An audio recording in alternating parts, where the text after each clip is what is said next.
हेल्स paradise episode 1। Episode की शुरुआत में एक आदमी के सर को धड़ से अलग करने की सजा दी गई है।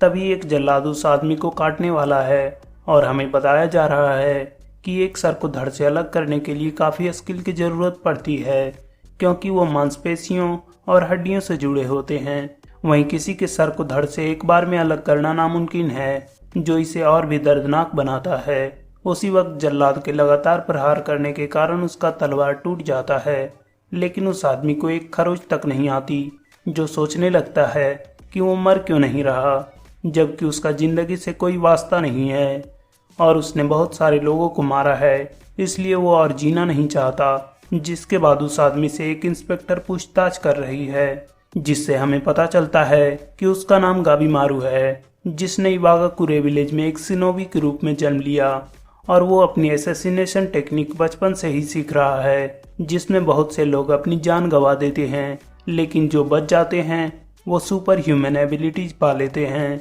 इसलिए जो इवागाकुरे से होते हैं उनके लिए अपने शरीर से किसी ब्लेड को तोड़ना बहुत आसान है। जिस पर गाबीमारू उससे सहमत होते हुए कहता है कि जो इतनी घटिया तलवारबाजी करते हैं वो उसे कभी भी हर्ट नहीं कर सकते और उनसे बचने के लिए उसे किसी निंजुत्सु का भी यूज नहीं करना पड़ता। जिसे सुनकर वो इंस्पेक्टर उसे निंजुत्सु का प्रदर्शन करने को कहती है, लेकिन जब गाबीमारू उसका कारण पूछता है तो वो उसे अपना पर्सनल इंटरेस्ट बताती है, इसलिए गाबीमारू उसे मना कर देता है। जिसके बाद उसे जिंदा जलाने की सजा दी गई है। वैसे ये सजा उन्हें दी जाती है जो दूसरे के प्रॉपर्टी को जला देते हैं, और इस सजा में आग की गर्मी से शरीर सिकुड़ने लगता है, जिससे शरीर की हड्डियां टूट जाती है और आग के जहरीले धुएं से उस आदमी की मौत हो जाती है, जिस कारण से इसे बहुत दर्दनाक सजा मानी जाती है। इसलिए कुछ लोगों को दया दिखाने के लिए उन्हें इस सजा से पहले ही मार दिया जाता है।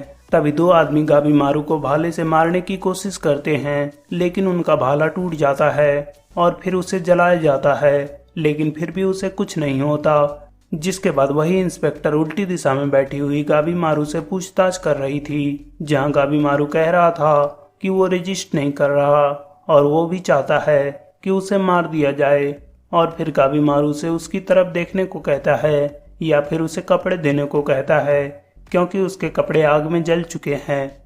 जिस पर वो कहती है कि उसे उसके इवेंट्स को रिकॉर्ड करना है, इसलिए उसे उसके न्यूडिटी से कोई दिक्कत नहीं है। तो गाबीमारू से कहता है कि उसकी बैक स्टोरी में कुछ भी इंटरेस्टिंग नहीं है, लेकिन वो कहती है कि यही उसका काम है। जिस पर गाबीमारू बताता है कि वो अपने माता पिता को नहीं जानता और उसे बताया गया था कि उन्हें उसके विलेज चीफ ने मार दिया था, लेकिन इस बारे में वो कुछ भी फील नहीं करता और उसका कोई सपना नहीं है। वैसे शिनोबी का कोई पर्पस नहीं होता, वो सिर्फ लोगों को मारते हैं जिनके बारे में उन्हें बताया जाता है। और वो पकड़ा गया क्योंकि एक जॉब पर उसके साथियों ने गद्दारी कर दी, जो उसके विलेज चीफ द्वारा सेट किए गए थे, क्योंकि विलेज इजाजत नहीं देता कि कोई उस विलेज को छोड़कर जाए। तभी वो इंस्पेक्टर गाबीमारू से पूछती है कि वो उस विलेज को क्यों छोड़ना चाहता था, लेकिन तभी उसे सांडों द्वारा खिंचवाने की सजा दी गई, जिसके लिए उसके दोनों टांगों को अलग अलग सांडों से बांधा गया है, जो उसे अलग अलग दिशाओं में खींचेंगे, जिसके लिए किसी इंसान की टांगे 500 केजी के फोर्स को सह सकती है, लेकिन ये सांड 985 केजी का फोर्स लगाते हैं, जो केवल इंसान के टांगों को ही अलग नहीं करता, बल्कि वो इंसान के ग्रोइन से लेकर चेस्ट तक फाड़ देता है। तभी गाबीमारू को दोनों सांडों से खिंचवाया जाता है, लेकिन उससे गाबीमारू को कुछ नहीं होता और दोनों सांड वहीं थक कर गिर जाते हैं। तो वहां का मजिस्ट्रेट गुस्सा होते हुए और सांडों को लाने को कहता है। तभी वो इंस्पेक्टर गाबीमारू से कहती है कि वो मरना चाहता है, लेकिन उसे लग रहा है कि वो रजिस्ट कर रहा है, इसलिए वो फिर से उससे पूछती है कि वो विलेज को क्यों छोड़ना चाहता था। तभी मजिस्ट्रेट उस इंस्पेक्टर को हटाने लगता है, लेकिन वो उसे कहती है कि वो अपना काम कर रही है। उसी वक्त गाबीमारू बताता है कि वो इवागाकुरे विलेज में सबसे अच्छा था, जिस कारण से चीफ उसे पसंद करते थे, इसलिए चीफ ने अपनी बेटी की शादी उससे करवा दी। लेकिन वो गाबीमारू को बहुत मूर्ख लगती है, जिसने उसकी जिंदगी में उथल पुथल मचा दी थी, जैसे कि वो उसे जूते उतार कर घर में आने देती थी और उसे खाना खाने से पहले भगवान का शुक्रिया अदा करने को कहती थी, जिससे वो तंग आ चुका था, जिस बारे में वो विलेज चीफ को बताकर वहां से निकलना चाहता था। लेकिन चीफ उससे एक आखिरी काम करने को कहता है जिसमें वो पकड़ा जाता है, जहां वो समझ गया था कि वो फंसाया गया है और वो ये भी जानता है कि चाहे वो कहीं भी चला जाए उसके विलेज वाले उसका पीछा नहीं छोड़ेंगे। जिससे वो समझ जाता है कि चीफ के खिलाफ जाना उसकी मूर्खता थी, इसलिए उसने हार मान लिया है। जिसके बाद वो इंस्पेक्टर एक आदमी के साथ घूम रही थी जो उसे सलाह दे रहा था कि किसी औरत को उस केस में इन्वॉल्व नहीं होना चाहिए।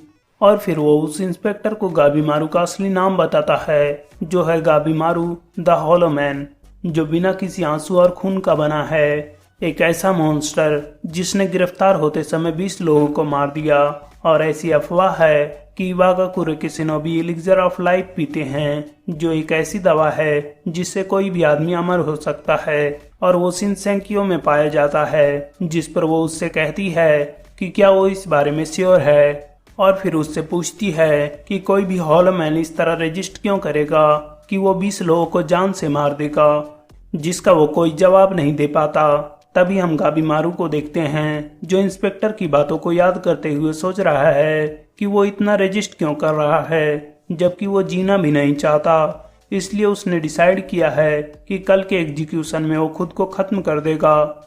और फिर अगले दिन हम देखते हैं कि एक बर्तन फूट चुका है, जिससे खौलता तेल बह रहा है, जिससे जलते हुए गाबीमारू बाहर आ रहा है, क्योंकि उसे तेल में खौलाने की सजा दी गई थी, जिसमें तेल 370 डिग्री पर उबलता है, जिसे मिट्टी का बर्तन ज्यादा देर तक सह नहीं सकता। वहीं गाबीमारू सोच रहा है कि वो क्यों रजिस्ट कर रहा है और उसे किस चीज से जुड़ाव है। तभी उसे देखकर मजिस्ट्रेट भी गुस्सा हो रहा है कि वो मर क्यों नहीं रहा। उसी समय वो इंस्पेक्टर मजिस्ट्रेट से कहती है कि उसकी सारी तैयारियां पूरी हो चुकी है। जिसके बाद गाबीमारू को एक टनल में ले जाया जा रहा है, जो जानना चाहता है कि इस बार उसे कौन सी सजा मिलने वाली है, क्योंकि वो इन सब से बोर हो चुका है। जिस पर मजिस्ट्रेट कहता है कि इस बार उसका मुंह हमेशा के लिए बंद हो जाएगा।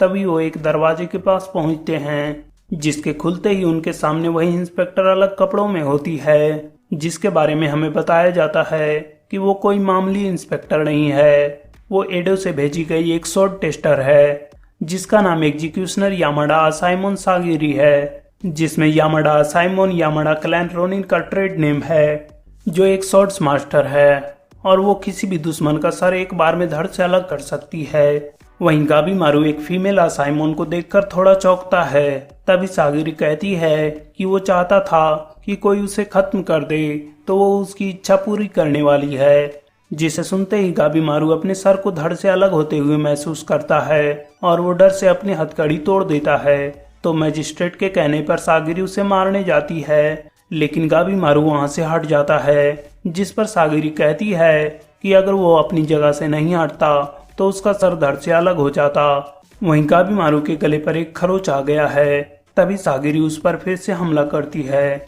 जिससे बचते हुए गाबीमारू सोच रहा था कि वो क्यों मरना नहीं चाहता। उसी वक्त सागिरी बताती है कि उसने अपने काम से जाना है कि मरने से पहले लोगों का असली चेहरा उसके तलवार में दिखता है, जिनमें से कुछ खुद को बहादुर दिखाने की कोशिश करते हैं, कुछ जिंदगी की भीख मांगते हैं और कुछ ऐसा दिखाने की कोशिश करते हैं कि उन्होंने मौत को चुन लिया है। और वो ये भी जानती है कि उसके अंदर बहुत खालीपन है। लेकिन जब वो अपनी कहानी बता रहा था तब उसने एक झूठ बोला था कि उसकी जिंदगी से कोई जुड़ाव नहीं है, जबकि वो अपनी पत्नी से बहुत प्यार करता है। जिसे सुनकर गाबीमारू अपनी पत्नी को याद करने लगता है, जिसकी हर बात उसे पसंद आ रही है। लेकिन फिर भी वो उसे रजिस्ट करते हुए सागरी पर एक गार्ड के तलवार से हमला करने लगता है। उसी समय सागरी उसे समझा रही थी कि वो खुद से झूठ नहीं बोले, लेकिन गाबीमारू कह रहा होता है कि वो गाबीमारू द हॉलो मैन है। और उसी समय उसकी पत्नी कह रही थी कि वो हॉलो नहीं है और वो बहुत दयालु है, क्योंकि केवल वही था जो उसका चेहरा देखकर डरा नहीं था। और इवागाकुरे विलेज में आदमी सोल्जर्स होते हैं, वहीं औरतें बच्चा पैदा करती है। इसलिए उसके पिता ने उसके फेस को जला दिया ताकि वो नॉर्मल जिंदगी ना बिता सके। लेकिन लोगों का दिल इतनी जल्दी नहीं मरता। जिसे सुनकर भी गाबीमारू खुद पर डाउट कर रहा था, तो उसकी पत्नी उसे एक किस देती है, जिसे गाबीमारू शर्मा जाता है। जिसे देखकर वो कहती है कि उसके जैसा आदमी कभी भी हॉलो नहीं हो सकता। लेकिन फिर भी वो सागिरी से लड़ते हुए कह रहा था कि वो एक हार्टलेस मॉन्स्टर है जो कभी भी इंसान नहीं बन सकता। तभी वो याद करता है कि जब वो खून से लथपथ घर आया था तब भी उसकी पत्नी खुश थी, जिसके बाद उसने डिसाइड किया था कि वो उस जॉब को छोड़ देगा। इसलिए उसने इस बारे में विलेज के चीफ को बताया, जिसने उसे फंसाकर अरेस्ट करवा दिया, जिससे उसे अब लगता है कि वो कभी भी नॉर्मल जिंदगी नहीं जी सकता। तो सागिरी उसे एक लेटर दिखाते हुए कहती है कि ये पॉसिबल है क्योंकि ये एक ऑफिशियल माफीनामा पत्र है जिससे उसकी सारी सजा माफ कर दी जाएगी और साथ में उसे शोगुन का प्रोटेक्शन भी मिलेगा, जिसके बाद उसे किसी भी शिनोबी से कोई खतरा नहीं होगा। लेकिन इसके लिए उसे अंडरवर्ल्ड में जाना होगा, जिस पर गाबीमारू पूछता है कि ये तो अर्थ के दूसरी साइड है, तो क्या वो उसे मरने को कह रही है।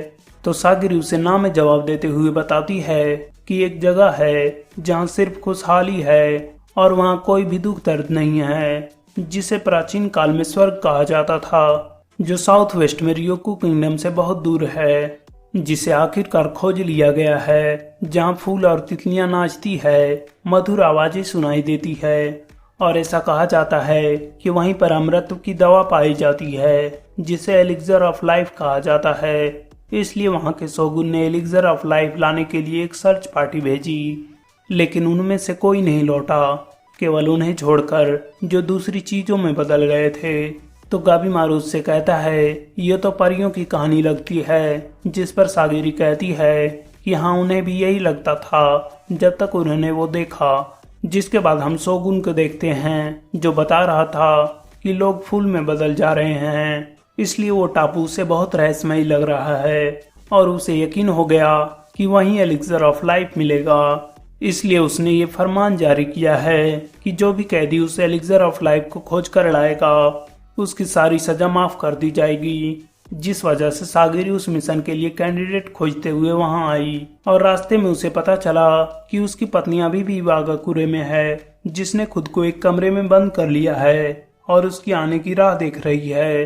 तो सागिरी गाबीमारू से फिर से पूछती है कि क्या उसे जिंदगी से कोई लगाव नहीं है और क्या वो बहुत सारे क्रिमिनल्स के साथ एक रहस्यमय टापू पर जाकर अपने माफी के लिए लड़ना चाहता है, क्योंकि यही उसका आखिरी रास्ता है। तभी वहां का मजिस्ट्रेट गुस्सा होते हुए गाबीमारू को मारने का ऑर्डर दे देता है। तो सागिरी उसे कहती है कि ये शोगुन का ऑर्डर है, लेकिन वो फिर भी नहीं मानता। तो गाबीमारू अपनी पत्नी को याद करते हुए उससे कहता है कि वो उसकी निंजुत्सु देखना चाहती थी ना, और ऐसा कहते ही उसकी बॉडी फ्लेम से गिर जाती है, जिसके बाद अगले पल ही वो उन सबको मार देता है और उस मिशन के लिए तैयार हो जाता है। तो सागिरी उसे पहले एडो ले जाना चाहती है, जिसके लिए वो शिकायत करने लगता है। तो सागिरी उसे डील खत्म करने की धमकी देती है, जिस पर वो मान जाता है और ठान लेता है कि वो किसी भी हालत में उस टापू से अपनी पत्नी के लिए लौट कर आएगा। और यहीं पर ये एपिसोड खत्म होता है। तो मिलते हैं नेक्स्ट एपिसोड में, तब तक के लिए like share comment and subscribe to my channel. Thank you.